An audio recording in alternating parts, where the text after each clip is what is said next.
evening, everyone, and welcome to the Hair Care Nightmare. To lie or not to lie? That is the question this evening. Tonight, we're going to have a discussion of the impacts of relaxers on Black hair and health. As we're all seeing in the news and on social media, the topic of the impacts of relaxers on Black women's hair and health has become very prevalent due to the rising causes of health issues that have derived from using these products.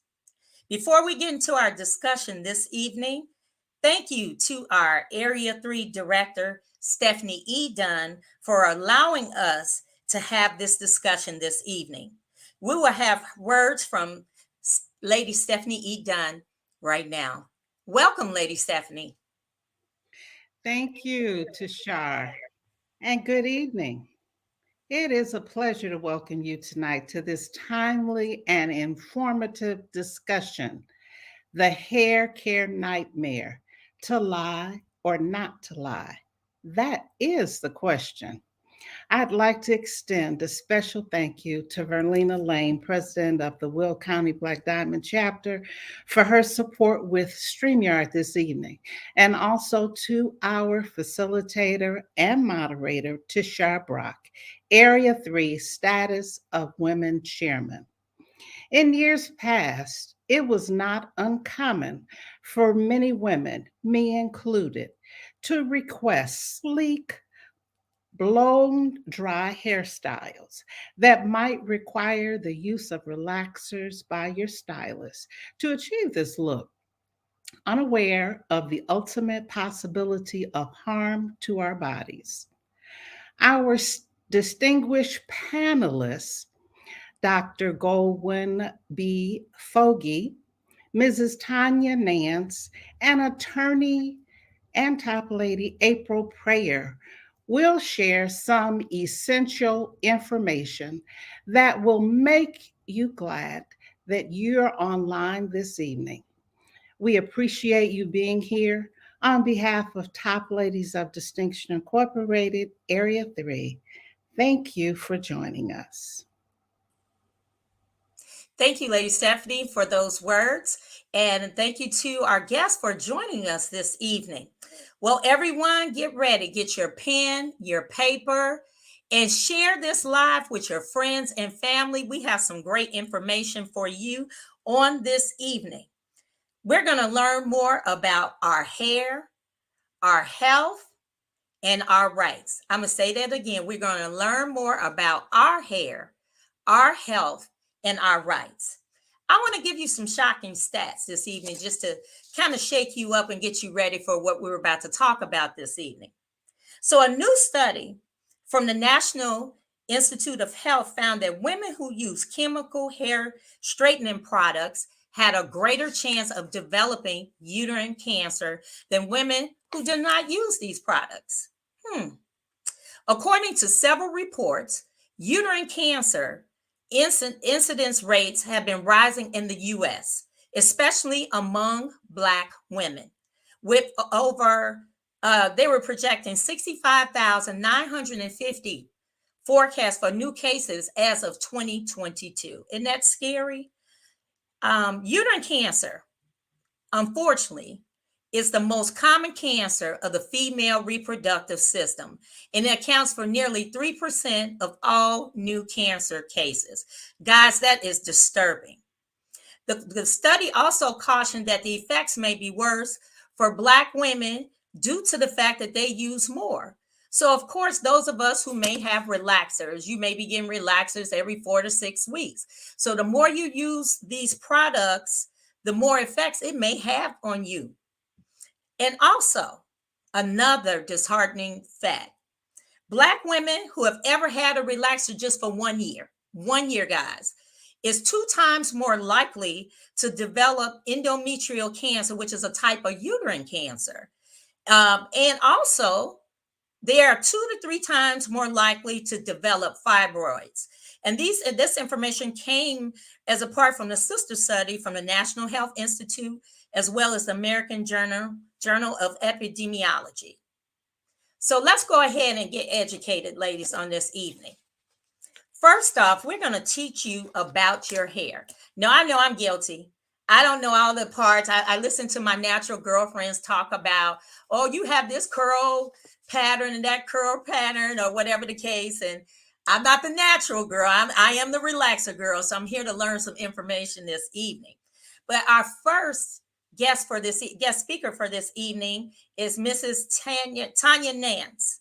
Tanya Nance has been a licensed cosmetologist since 1998. Later, she also became a cosmetology educator. Mrs. Nance earned a bachelor's degree in psychology from Chicago State University. She owned Epiphany Salon and Spa in Chicago, where she regularly applied relaxers and color treatments. Mrs. Nance taught cosmetology as a career and a technical educator for Chicago Public Schools. Guys, check this out. I'm so proud of her and kudos to her this evening. She just received her license in permanent cosmetic tattooing in the state of Virginia. So, congratulations, Tanya, and welcome this evening. How about you give us some education about our hair? Thank you, Tashar, for having me. It's a pleasure to be here and speak with everyone about a subject that I love and that I respect so much. I am ready when you guys are. All right, so the hair is made up of 3 layers. The cuticle layer is the protective layer of the hair, and it resembles shingles on a roof. The second layer of the hair houses the melanin pigment and the bonds of our hair, disulfide, salt, and hydrogen bonds. The third layer of the hair is not, which is the medulla, is not always present in fine hair. Next slide. Texture is very important. Texture is determined by our genetics. So genetics determines the shape of our follicles, and the shape of our follicle determines the texture of our hair. So straight hair has a round follicle. Wavy hair tends to have an oval-shaped follicle. Curly hair has a flat follicle. Now, one of the drawbacks to having a flat hair follicle is dryness. When you have straight hair, which has a round follicle, your hair's natural oils that are secreted from the scalp are able to distribute down the strand or the strand of hair. When your hair is curly or coily, those natural oils have a more difficult time distributing down the strand of the hair, hence dryness. Next slide. Now we're going to discuss a couple of types of relaxers. Sodium hydroxide, or its chemical compound NaOH, is the strongest relaxer. It is lye or caustic soda. That's not to be confused with baking soda or sodium bicarb. Sodium hydroxide relaxers have a pH of 11.5 to 14. Next slide. Calcium, lithium, and potassium hydroxide mixed with guanidine are called our no-lye relaxers. They're characterized by a 2-step mixing process. So when we buy box relaxers, they usually have 2 products in there. One container of activator. That activator is the guanidine that is then mixed with the hydroxide relaxer that can be either calcium, lithium, or potassium. They are lower in pH and they're used for sensitive scalps because they come in a milder strength. Next slide. And so as we talked about in the layers of the hair, in the cortex is where our hair's chemical bonds are housed. So keratin protein and bonds in the hair give the hair a third of its overall strength. And the 3 bonds that link these proteins together are the disulfide bonds, the salt bonds, and the hydrogen bonds. And these bonds are broken by different or various degrees of things that we do to our hair. So the disulfide bonds, because the hair has 2 sulfur bonds, the disulfide bonds are broken when we add chemical straighteners to our hair. And once the chemical straighteners or the sodium hydroxide relaxer goes into the cuticle and gets into the cortex layer of the hair and straightens the curlier texture of your hair, those sulfide bonds are broken forever. The hair has to regrow, which is why we get new growth when we have sodium hydroxide relaxers. Our hydrogen bonds are broken by water and heat. So whenever we wet our hair or we add product to the hair and wets the hair down, those hydrogen bonds are broken, but they're rebonded after wet hair dries. Heat breaks the hydrogen bonds as well. So whenever we heat our hair with a heat tool, or we sit under the dryer, or we're using any kind of heat tool, our hydrogen bond breaks. And the way that they rebond is after that heated hair is cooled. And the last bond, which is the salt bonds are broken with any imbalance in the pH of the hair, which the pH of the hair is between 4.5 and 5.5. So any kind of chemical relaxer, color, or anything like that can break the salt bonds. And those salt bonds, like when you break the salt bonds with chemical services, there are acid balance shampoos and products that can bring the hair back to its natural or its proper pH of between 4.5 and 5.5.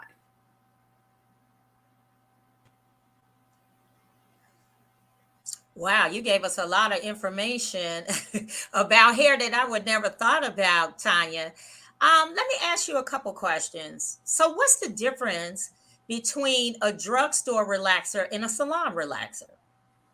So the drugstore relaxers are what we refer to as the box relaxer. Some people might say a box perm. You may have heard that one. That's more of a familiar term. So most, if not all, relaxers are sold to the public now. But one way to characterize a box relaxer and or the difference between a box relaxer and a relaxer that is typically found in a salon is, just as previously discussed, your box relaxers are going to come with a two-step mixing process where you're going to mix that guanidine or activator, the bottle that says activator, you're going to pour that into the cream hydroxide relaxer and mix that up in order to apply it to the hair. So that's one of the most common differences, or the most identifiable difference between a drugstore relaxer and a salon or relaxers that you will find in a salon. Okay. So, being devil's advocate, they sell a lot of the salon products now in our local neighborhood beauty supply. Should we really be buying those products as the consumer, seeing as they don't have the directions and everything that's on it? Asking for a friend. Just asking for a friend. I am partial, so my answer is probably going to err along towards the line of my fellow hairstylist. There should be a professional applying these chemical products to their clients' hair. But we all know, we've all run to the local drugstore. We won't be name dropping today, but the local drugstore, and we've all purchased those box relaxers, and we've done it ourselves.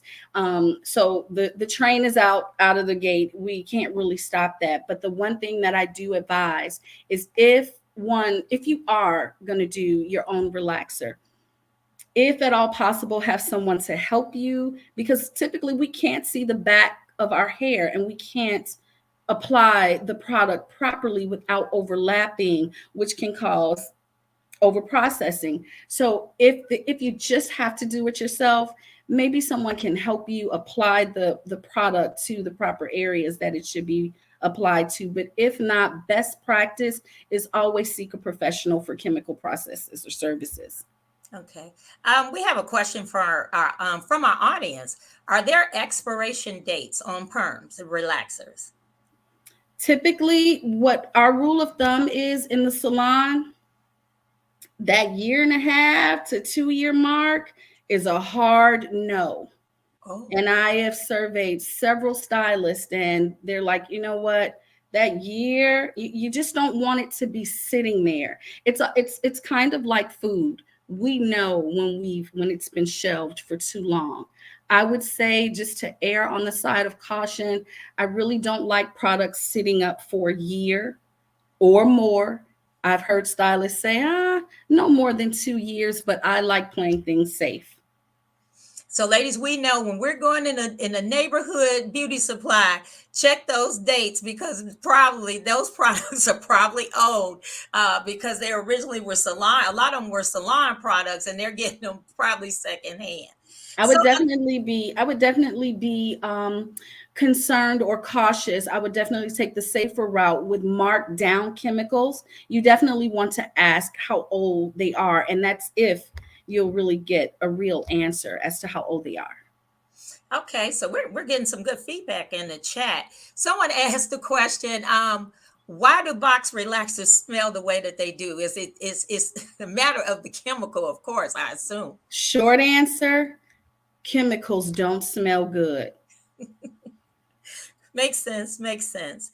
So let me ask you this. Are no lie relaxers safer than lie relaxers? Well, the active ingredient in both products are the same. Both lie and no lie are still going to have that hydroxide ion. The only difference is that the no lie relaxer is going to have a lower pH than the lie relaxer, which is why the no lie relaxers are more marketed towards sensitive scalp and things like that. But yeah, your no lie relaxers are just going to have a lower pH. Okay. And then another question was, what is the difference between a box relaxer and a salon relaxer?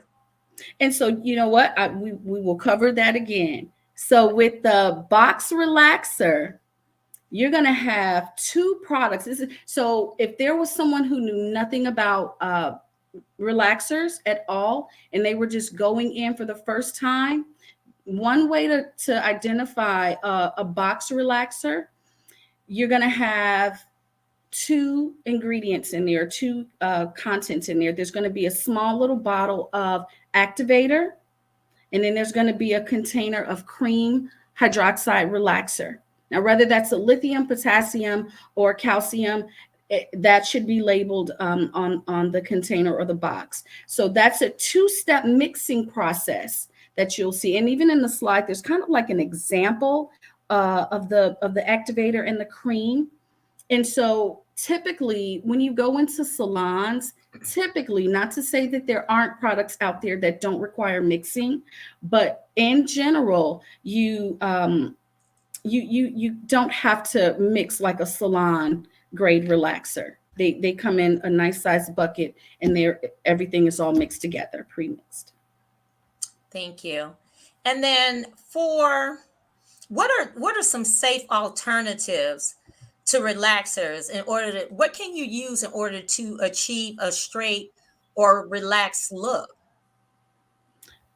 Okay, that's a good question.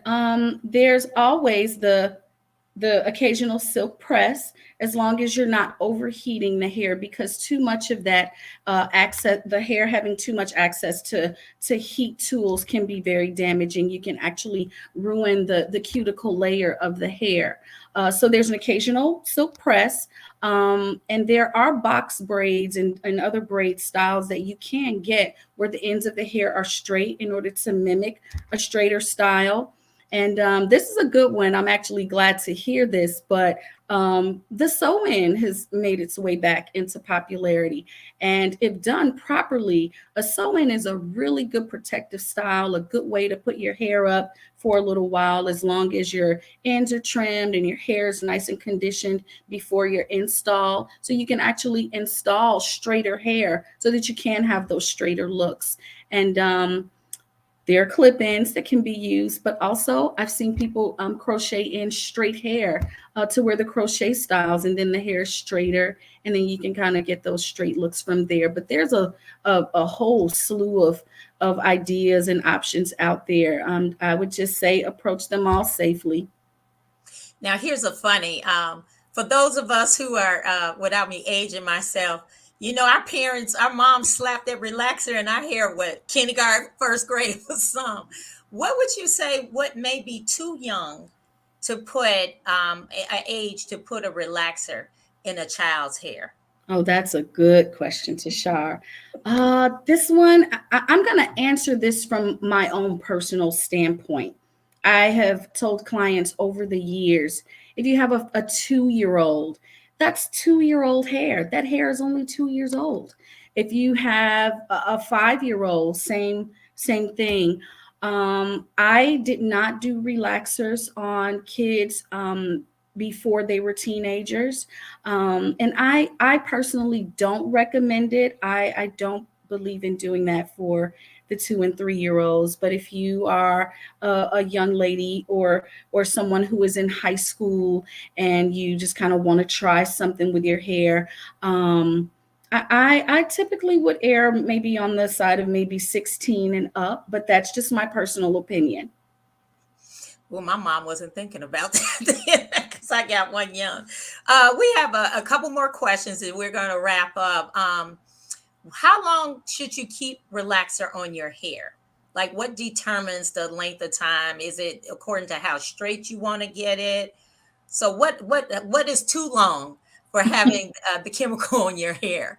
I'm not laughing at the question. I'm just laughing at the memory of my aunt applying her relaxer and mopping the kitchen or doing some chores while it's processing. Fond memory, but I always follow the manufacturer's instructions. I have seen some instructions vary from a couple of minutes to a couple of minutes. But I would definitely, when dealing with any chemicals, it's just best practice to follow the manufacturer's instructions. And I don't know if that's an 8 to 10 minute or if that's a 10 to 12 minute. But definitely, it's best to follow the manufacturer's instructions. Okay, and one last question. One of our viewers stated that she used to relax her hair and she stopped due to the fact of significant scabbing on her scalp. And ultimately, she lost the edges of her hair. What do you recommend for that? Will her edges have, she wants to know, will her edges ever grow back? Or are there any other products that she can use to try to get that hair back? Or is the damage just done? That depends because there are chemical burns that might or can affect the root of the hair. Hopefully, that's not the case for this particular person, but sometimes, depending on the severity of the chemical burns, that hair could grow back or it may grow back very slowly. It could grow back sparse or thinner. So I would just hope that I wish her the best with that. And I do hope that she gets her edges back full, but it just depends. It varies from person to person. Thank you. Well, thank you, Tanya. You have gave us so much information about our hair, some things I never even thought about. And for our audience, we will have her information posted along with our other speakers at the end of this particular viewing. So, Tanya, thank you so much. I'm going to be conscious. I'm going to stick with my hairstylist so I can hold on to this short hair that I have already. And for those ladies out there, hey, try a protective style. I know transitioning may be hard, but she gave some great options of what you can transition to in those protective styles to kind of give your hair a break. So next, let's talk about, we've got great information on our hair and how to take care of our hair. Now let's talk about our health. Let's talk about how relaxers are impacting our hair, excuse me.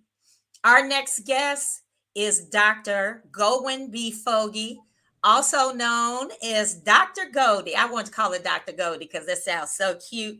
Dr. Goldie is an obstetrician gynecologist in Chicago, Illinois, and is affiliated with multiple hospitals in the area, including University of Chicago Medical Center and Ingalls Memorial Hospital. She received her medical degree from University of Illinois College of Medicine at Chicago and her undergraduate degree from Northwestern University. She has been in practice for more than 25 years. I can't believe it. You look too young to be practicing medicine for 25 years. She's married. She married her childhood sweetheart. That's so sweet. And is the mother of 3 children and a grandmother of what? How are you a grandmother? You too young for that. So,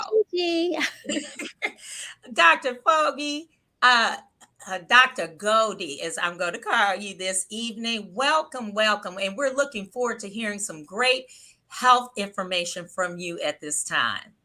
Thank you so much. Thanks for inviting me to this discussion. This is a great talk, and these are things that we need to talk about.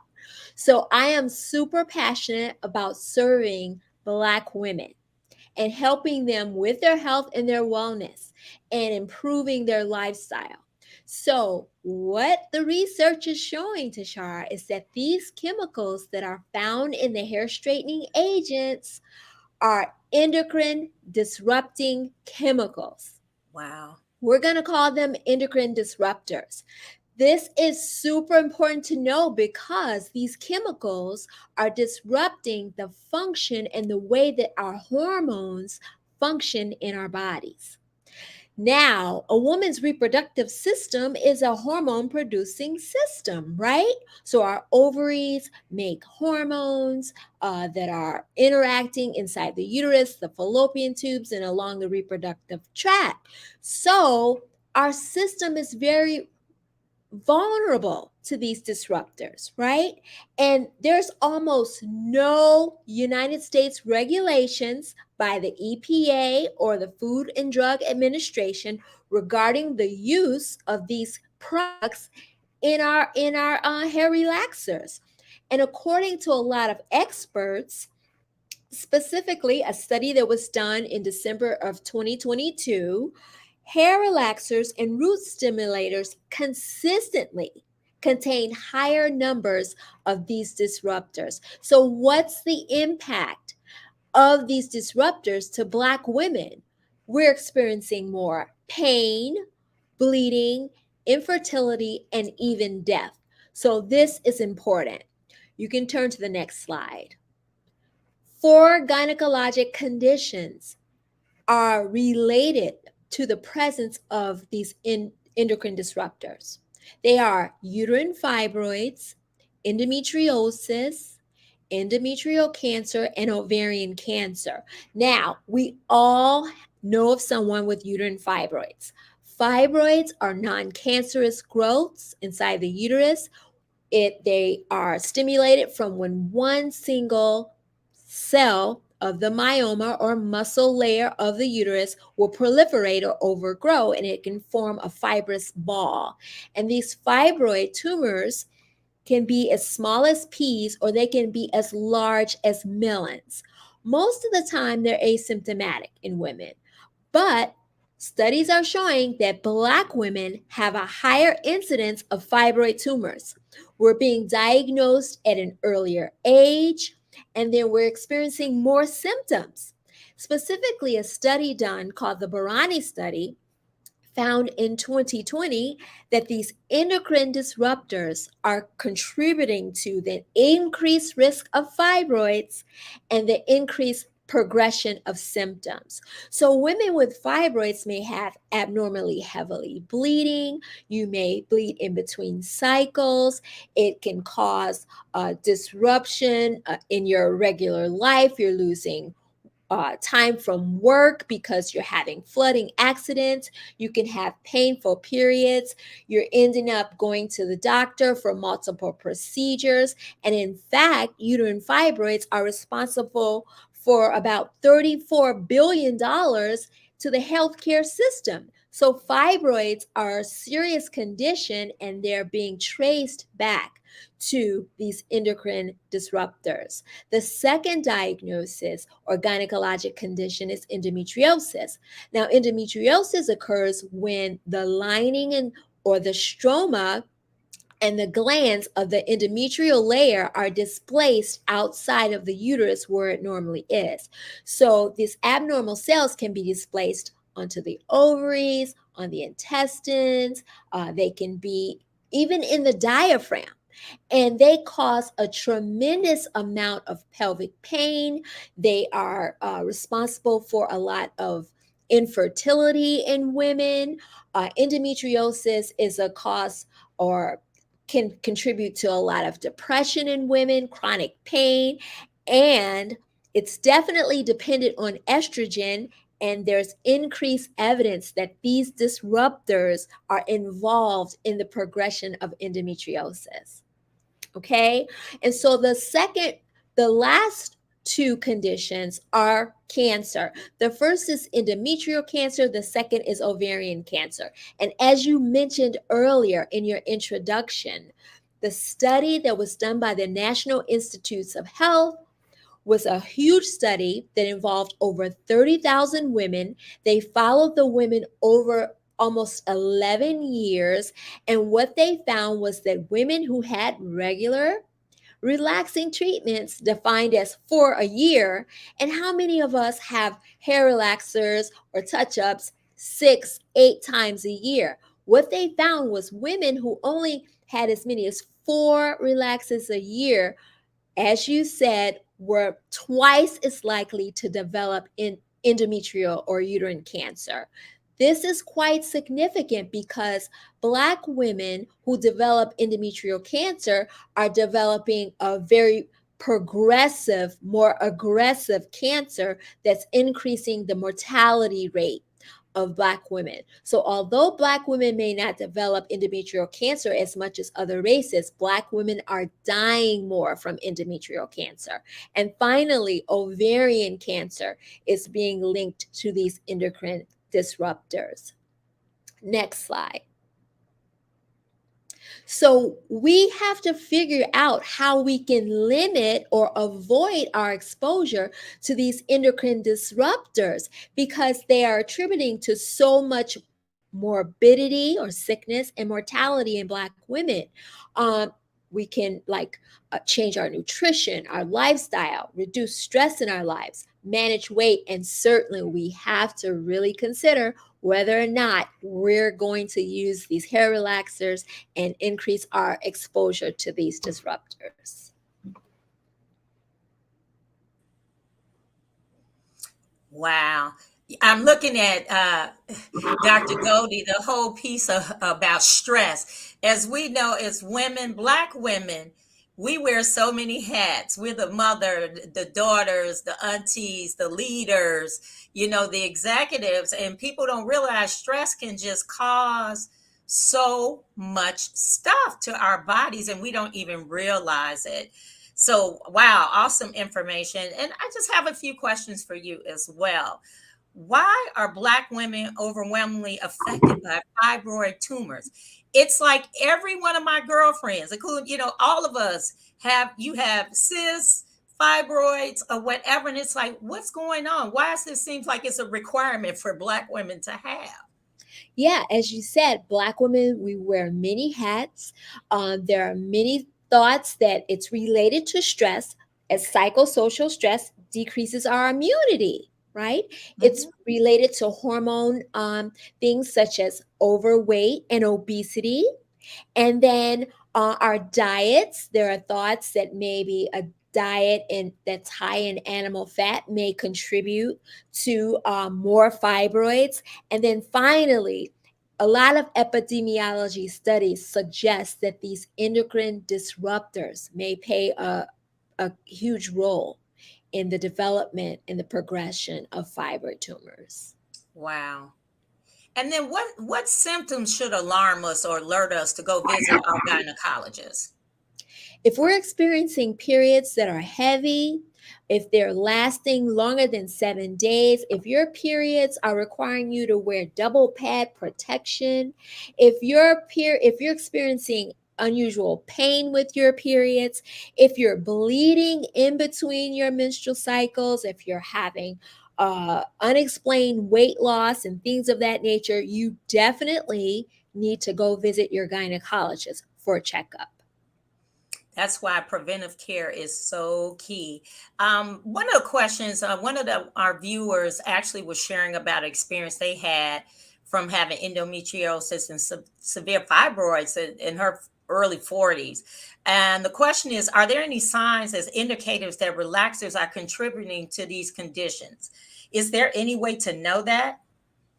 Well, the research is showing that there is an increased risk of endometriosis and fibroids when you have exposure to these endocrine disruptors. And so, if you have been diagnosed with uterine fibroids, endometriosis, endometrial cancer, or ovarian cancer, definitely that's something that you need to pursue to have an investigation. Now, I see an interesting comment.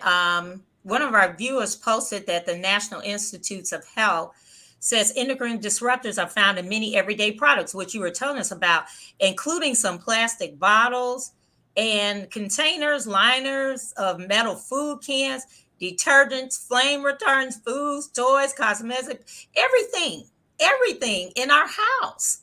This is true. Like and so we're exposed to so many things in our environment. We need to limit our exposure to these chemicals. We need to use good hand washing. We need to avoid fragrances whenever possible. We need to divorce ourselves from plastics, and we need to make sure we're using more natural products. And so it is definitely worth researching whether or not the compounding of these chemicals and the exposure is causing more disease in our bodies. Wow. So, how can we limit ourselves from exposure to the EDCs, the endocrine disrupting chemicals? What can we do? Well, as I said, first of all, we need to practice great hand washing. We need to use paper over plastics. We need to make sure we decrease fragrances. We need to avoid we really need to think about these relaxers and how often we're being exposed to the relaxers and the chemicals. And so another thing we need to do is we need to manage our weight. We need to eat organic whenever possible, okay, and avoid hormones in our meats and foods. And so we really gotta evaluate how we live our lives and how we feed our bodies. And we this is really something. Wow. So it's really, excuse me, we need to make healthy lifestyle changes for better health. And so if you think you're having these symptoms, when should you seek a second opinion just to be sure? I think you should always seek a second opinion when you feel like you're not being heard by your provider. You should seek a second opinion when you feel like you're not being listened to, because African American women, our voices are not heard sometimes, and we have to advocate for ourselves in the healthcare system so that we can eliminate the biases that exist in the healthcare system. So whenever you feel like you're not being heard, seek a second opinion. Something interesting just came up. One of our viewers talked about avoid exposure to artificial fragrances. So how much impact does it have? They're always advertising stuff with scents in it, and really stuff we shouldn't be using in certain parts of our bodies. That's a huge factor as well? Yes, and I believe that it's a compound effect with all of the different chemicals that we're exposed to. And I believe it's a great compound effect to our health. And that's why I believe that we need to practice wellness, and instead of, we have to be very proactive towards our health, and we have to invest in putting good things in our bodies and on our bodies. Awesome information. And Dr. Goldie, you have a book as well, don't you? I do. I just published a book called Perfect Pause, and it's a woman's guide to preventing weight gain, living her best life, and aging gracefully after menopause. I love that, aging gracefully. And we that could be a whole nother subject with perimenopausal and menopause, but that would be a whole different show. So everyone, as you see, we have the website for Dr. Goldie. Go ahead and check her out. Buy her book. It is on Amazon. We all know how we let our fingers get to wandering on Amazon. And Dr. Goldie, I think from just all the comments that we've seen in the chat, you have enlightened so many of us. And as women, we have to be more proactive about our care. How we take care of this vessel, that was given to us determines a lot of the illnesses and sicknesses and even mental health issues, which can be a whole nother topic that we deal with as women. So we appreciate you joining us this evening on your busy schedule. I can't wait to meet with you again on a different level. We'll see you again on some future events. But thank you for taking this time out to speak with us this evening. Thanks for having me. Thank you. So, guys, wow. I saw a lot of you all said the same thing. Wow. We've gotten so many nuggets of great information this evening. I don't know about you, but I feel like, hey, I need to be more proactive about me. It's one of my sisters say self-care. This is about self-care of the mind, of the body, of the soul. We have to be more accountable for us because no one would do it for us. So, ladies, let's all take a challenge to be more proactive about us before we make us get all this illness. So let's make that a goal for 2023. It's all about us and about making us better. So now we've learned about our hair, our health. Now we're going to talk about our rights. And this evening we are joined by one of our very own. She was a former top teen. She was a member of the Chicago chapter, Top Ladies of Distinction Incorporated. And she's spoken for us. She does several conferences for us, for chapters in our different conferences for top ladies. And I welcome attorney April Prayer. Welcome. And she is a Chicago native, and she's a criminal defense and civil rights attorney who's been practicing law for 23 years. Like I said, these ladies look young to have all these years of experience. She's a TV legal commentator who regularly appears on Court TV, News Nation, and NBC Chicago. She was recently voted Best Lawyer of 2021 in Chicago Reader. Okay, Attorney April, go ahead. So, April, Attorney April, we cannot wait to hear what you have to share with us about our rights. Hold on one second, April. I think you are on mute. I am on mute. So all right. I would be remiss if I did not do a proper greeting. So greetings to all top ladies of distinction incorporated and all national, area, and chapter officers. And my understanding is we also have some top teens of America present. So greetings to all of you, including your national, area, and chapter officers. As a former top teen, I know better than to hop on here and not greet everyone properly. So yes, I am an attorney. I've been practicing for 23 years, and I have banded with the two ladies that you heard from earlier to spread the word about the horrors of the connection between relaxers and these awful, awful conditions that Dr. Goldie just talked about. So people normally ask me at this point, after I've talked to hundreds of women who are suffering from these different conditions, how did we get here? What is the legal recourse for this? And so I'm going to quote comedian Paul Mooney, who says, if your hair is relaxed, they are relaxed. If your hair is nappy, they are not happy. And that has typically been the course of action or the response or the motto of the United States. Basically, what they do is backwards. Instead of regulating these products that we put on our hair, they try to regulate our hair and tell us how we can and can't wear it. And therefore, there comes the societal pressure to continue to use these chemical straighteners over and over and over and almost make a choice. Do you want career advancement? Because oftentimes natural styles are seen by the general public as unprofessional. Or do you want to be able to advance and have job security and therefore possibly risk your health? You can go to the next slide. So many people are shocked to find, and Dr. Goldie touched on this, the FDA actually has zero, say that again, zero requirements for any hair care products that are sold to the public. There is no safety testing required.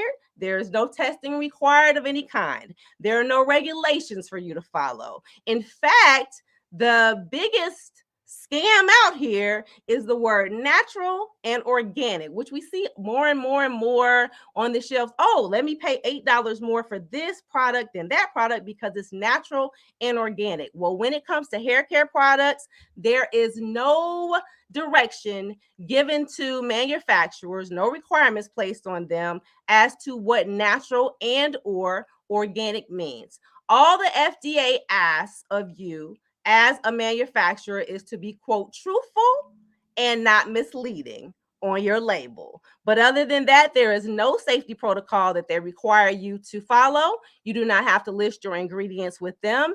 And get this, you all talked about fragrance briefly, but fragrance is actually the catch-all for all the bad stuff. So all the chemicals these companies do not want to list on the label, they conveniently call it fragrance. It could be antifreeze for all we know, but it can fall under that title. They can list it as organic and or natural, and it is perfectly fine currently as far as the FDA is concerned. You can go to the next slide. So as I mentioned, in the United States, we have things backwards. Instead of limiting what goes into these products, what chemical compounds are allowed, like it's done in the European Union, there they ban 1,100 different chemical compounds and say, no, you cannot include that in these products that you are selling to our citizens. In the United States, we ban 11. Instead, we tell people how to wear their hair. So like I said, I've been practicing law for 23 years. Also, 23 years ago, I did the big chop and went natural. And so at that time, my mother was fretting like, oh, my baby got 2 degrees and isn't going to be able to find a job. Why? Because I was entering a male-dominated, white, predominantly white field. And it's very real that there's a cap on your development. There's a cap on your job advancement and sometimes with your job security if you change your hairstyles. So what does that look like? Well, it looks like there's something called the Crown Act, which legislators attempted to pass on the federal level. In fact, it actually passed the House of Representatives, but just 3 weeks ago, it failed in the U.S. Senate. And if you notice, this has gotten almost no press. It was actually very difficult for me to find out what had happened in the Senate because there was no broadcast about that. There was no press release about this failing in the Senate. So what does that mean for you? It means that in 32 states, legislators have passed it on the state level saying, no, you can't discriminate against this person because of how the hair grows out of their head and how they want to wear it in Bantu knots or locks or braids or twists like I have mine right now. But in 32 states, you're totally unprotected. So in 18 states that was passed, and in 32 states, you are wide open. In fact, the 8 states that are represented in Area 3, only 2 have Crown Act legislation. That is in effect right now. So Crown Act stands for Creating a Respectful and Open World for Natural Hair, meaning your employer cannot fire you tomorrow if you decide to do like I did, the big chop, and start wearing a natural or decide to lock your hair or decide to put in cornrows. And that is necessary because the courts are not clear on how to proceed. So in 1976, there was the case of Jenkins v. Blue Cross Mutual Hospital, where the courts actually ruled in favor of a woman who wanted to wear her hair in her natural state. And they said that the afro or, quote, get this, bush style was allowed and therefore could not be discriminated against. And that was a form of race discrimination to discriminate against the bush style of hair. But just 5 years later, in 1981, when Renee Rogers sued American Airlines because she showed up to work one day with her hair in cornrows, and they said, no, ma'am, you're going to have to cover that with a wig. And she sued, she lost, because what the court ruled was that this was a changeable thing because we can change our hair. They said because it was not an unmutable characteristic that this therefore was not race discrimination. They actually call it the Bo Derek for the older people my age and older know who she is. Younger folks won't know who I'm talking about. Think of it as like the Kim Kardashian effect, meaning if a white woman or a white man can go and mimic your hairstyle, then therefore it's not race discrimination to fire you based on that hairstyle. So the courts are split. And since then, cases have come forth with people with locks and all different hairstyles, and they've been losing. So if you are in one of those 32 states, guess what? Race based discrimination based on your hair is completely legal. So next slide. Where does that leave our children? So as you're noticing, there are schools now who say, well, because you're wearing your hair in its natural style, that is not allowed in our dress code because we call it, quote, distracting. We don't find it a professional. We don't find it appealing. You need to change your hair. So there have been a number of cases. There was one in 2017 with a young lady in Florida who had a beautiful full afro, and she generally wore a little flower on the side. And they said, no, ma'am, you're going to have to straighten it or you will be expelled. And then her parents sued. So we see these cases popping up. There was even the young man who, in the middle of his tournament, for I can't remember what sport it was, they cut his locks because they said that hairstyle is not allowed here. So children are also experiencing this hair discrimination. They are also being pushed at a very early age, despite this boom of this natural hair care movement that we're in the midst of and have been since the early 2000s. Children are now, and look at that statistic that says 100% of Black elementary school girls in majority white schools who report experiencing hair discrimination state they experienced the discrimination by the age of 10. I was one of those. I was in predominantly white schools and I had natural hair at the time.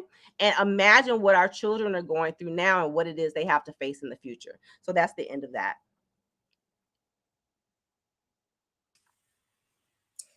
Attorney April, wow, we've gotten so far, but yet we still are not that far. It just seems like it. And when you were sharing your story, I've experienced in the workplace where I typically crochet my hair in the summer months. And I had a manager tell me when I went back to my normal look, she said, "Oh, I like that look much better on you." And it's like, well, I really don't care what you like. This is me. How I choose to wear my hair is how I wear my hair. And in the stats that you provided about the youth, we had in my local chapter, we had a discussion with our top teens. Social media makes it so hard for our youth. And they are concerned about the way they look, want to have the long flowy hair like the Kim Kardashians, or even our babies are getting teased for the puffs that they wear in their hair in school. And teachers are trying to just comfort our kids because people are cruel and they're making fun of their natural hair. And I think it's a serious topic that we've kind of swept under the carpet through the years. But I have some questions for you. With all of this that's going on with legislation, what legal recourse is there for a woman who is fired from her job because of her hairstyle or her hair texture in a state that has not passed the Crown Act? She may just be stuck. So like I said, the courts are split. So if she should certainly seek out legal representation. She should lay out her case. But one, it will depend on what her contract says. Two, it will depend on what the handbook says, because actually the EEOC protects these hairstyles. But again, they can't find any support in the actual law, and they can't always find support in the courts. So the EEOC may say, yes, you can go ahead and file this lawsuit. You find a lawyer to file a lawsuit, and then you may very well not prevail. And I forgot to mention the only two states in Area 3 that have Crown Acts in place are Illinois, which only passed it this past June, and in Nebraska. And everyone else is wide open. If you change your hairstyle tomorrow and your boss decides that he or she does not like it, you may very well be out of a job and have no recourse in the courts.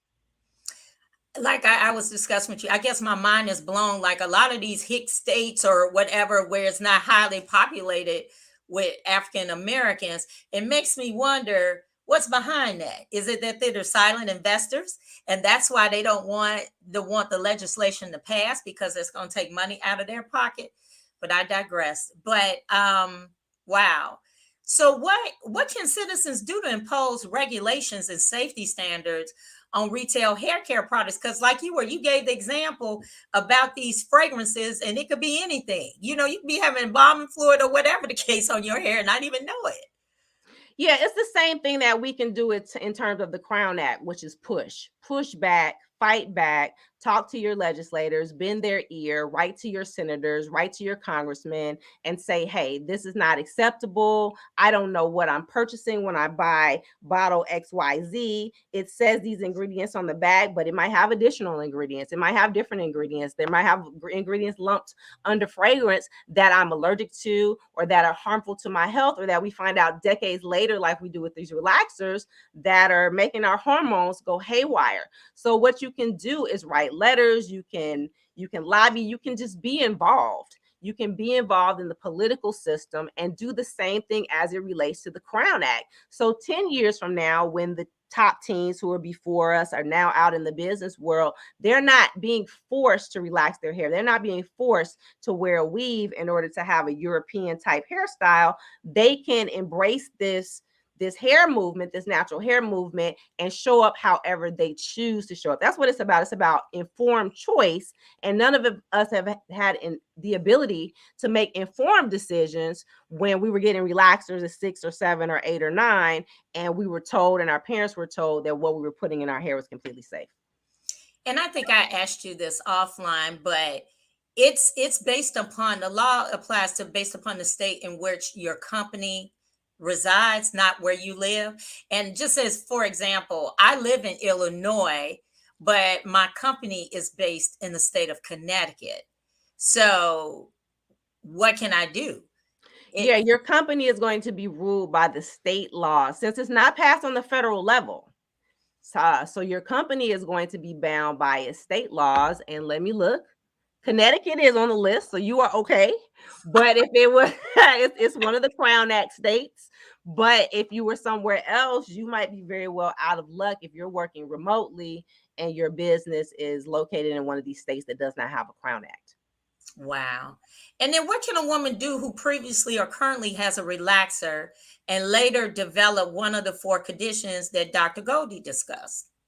They should seek help, and they should do their research. And so over the last, 6 weeks or so, I've spoken to literally hundreds of women in that position. And what they can do is they can go to hairrelaxerharm.com. They can see all the studies there that Dr. Goldie talked about. There are hyperlinks there. They can find out more information for what a woman in her position can do.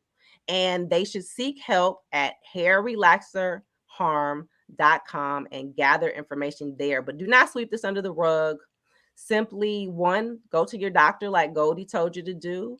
2, go to Hair Relaxer Harm to find out what recourse you might have. And 3, now you can make an informed decision moving forward, not only about your health, but the health of your daughters and your granddaughters. Attorney April, this has been some phenomenal information. I know one of our viewers is saying this is making me angry. Don't get mad. Be active. Do something about it. And it is, knowledge is power.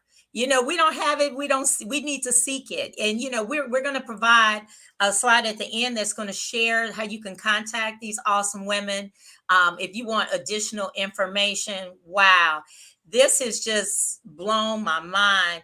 And so as we bring all of our guest speakers back, so tonight we have learned about our hair. I swear more than I've ever known about my hair from Tanya and then from Dr. Goldie. Lord, I mean, with all of this, with these fibroids, and who thought? We just thought it was a natural thing to have all these fibroids, but to know your lifestyle, you have to make lifestyle changes. Better health mentally, physically, spiritually. It all plays an impact on your health. That's how sickness comes upon you. And Attorney April, you just blew me away with all this information. But you know what? You made us mad enough to know that we need to do something about it. We need to stand up. And as Dr. Goldie said, we need to get those second opinions. Don't be afraid. Knowledge is power. We have the right to stand up for our own health and our own rights. So I challenge anyone that was on this chat this evening to make a movement, help towards the cause. So I personally want to thank each and every one of you all for coming on this evening. It's been a phenomenal discussion. We're asking our audience, please complete our survey that was pinned in the chat. We want to know if you like this program. We want to educate our viewers. That's what we're here to serve our community. And what do you think we could do better? Or what did we hit the nail on the head with this event? And then thank you again to our Area 3 Director, Stephanie E. Dunn, for allowing us to do this. Thank you, Attorney April, for having the vision for this idea. And just you ladies were phenomenal to work with, just to share all the knowledge that you have provided. Thank you to the ladies that are behind the scenes. I couldn't do this by myself. So behind the scenes, we have our Area 3 Technology Chair, Ray Smith, and also Moretta Smith and Stacy Mansker Young, who's been manning those comments and who's been doing all this lovely pinning, making us look like we're on a great TV show. So thank you all. And if you would like to contact our guests, we will have that information run across the screen. And remember, to lie or not to lie, that is the question. But ladies, that is your choice. Thank you all for joining us this evening on the Hair Nightmares. And we look forward to seeing you again. And thank you for supporting Area 3. Top Ladies of Distinction Incorporated, who will be celebrating 50 years of service in Area 3. Good night, everyone, and be safe.